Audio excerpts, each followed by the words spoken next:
There is, in a small national park somewhere in the US, a bike path.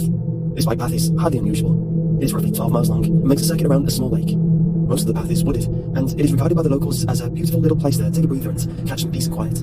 Many who jog or bike along the path observe nothing out of the ordinary, but there are those lone bicyclists who happen across the runner. Mark coasted his bicycle to a stop on the side of the path. Standing astride it, he drank eagerly from his water bottle. Finally, he was able to enjoy a day off, instead of staying home and paying bills or mowing the lawn or fixing the roof. And he was at the park at the perfect time too. He was practically the only one there, besides a few families in the picnic area and the old men who fished from the pier. Wiping his mouth on his arm, Mark put the bottle back and was about to pedal off when someone ran up behind him. "Nice day, eh?"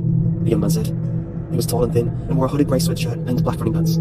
His face was concealed by a scarf and sunglasses, since summer had yet to take place from a mild spring. Mark saw nothing unusual about this. "Yeah, it's perfect out." The young man nodded. He swayed when he stood still, as if he was anxious to keep moving. "You up for a race?" "A race? That would be pretty unfair." "Maybe, but so is life, you know." Mark couldn't help but chuckle. "Okay, you're on. Where to?" The young man thought for a moment.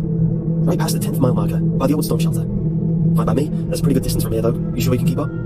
"I'll give you a 10-second head start even. Just go whenever you're ready." While Mark did have some suspicions about the strange young man, he brushed them aside. Sure, he was a bit odd, but he seemed nice enough. Mark put his foot to the pedal and rode off.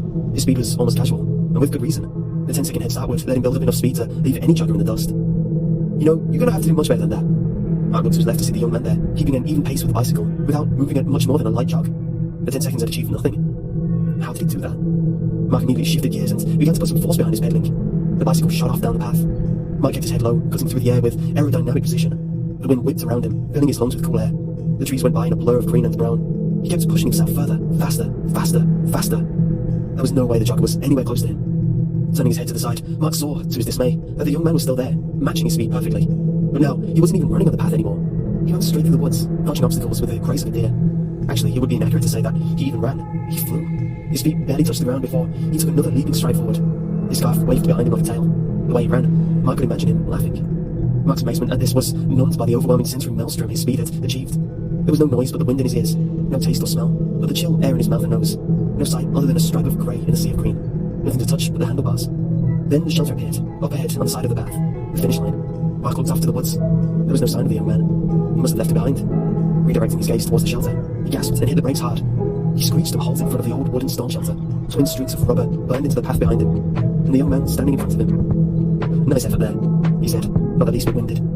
Mark, on the other hand, could not reply due to his shortness of breath. "I almost thought you were a lost cause at the beginning, but you pulled through for the finish. Best race I've had in a while." How did you do that?" Mark panted. "I really don't know what you're talking about, but anyway, here's your prize." "What prize?" "Your consolation prize, of course." The young man almost sounded insulted. "I can't let effort like that go unrewarded. So much better than the others." Mark's vision began to warp. The forest seemed to grow darker, unreal. The young man seemed to loom larger and more mysterious. Shadows and shapes that should not have been there appeared in the forest. Bodies, dozens of them. Bodies impaled on saplings, bodies with heads smashed in by rocks, bodies torn apart by some ungodly force, bodies hanging by their own entrails from the branches of trees. A row of bloody bicycle helmets were perched on a fence of sharpened sticks.